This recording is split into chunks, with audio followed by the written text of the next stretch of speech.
Welcome to our channel. Today we how to install Adobe Substance 3D materials for VFX and After Effects, detailed guide step by step clearly.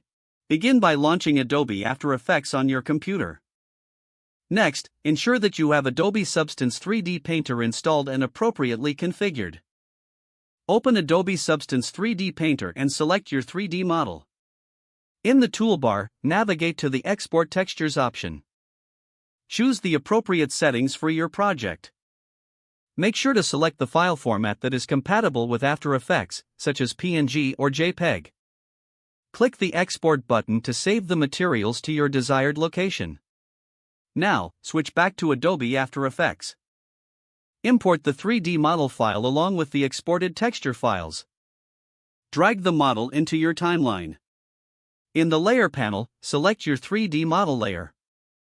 Open the material properties within the layer settings. Locate the texture field where you can apply your exported materials.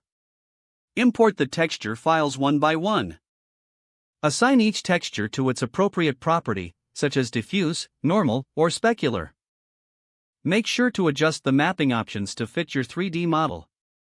Fine-tune your material settings for better visual quality. Check for any inconsistencies in texture application and resolve them as needed. Preview your 3D model with the applied materials in your composition. Make further adjustments to lighting and shadows for enhanced realism. Render a test frame to see how the materials interact in your final output. Save your project to ensure all changes are stored. With these steps completed, you should have successfully installed Adobe Substance 3D materials for your VFX project in After Effects.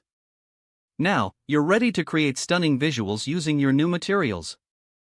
If the page does not load, refresh the browser or try again in a private or incognito window.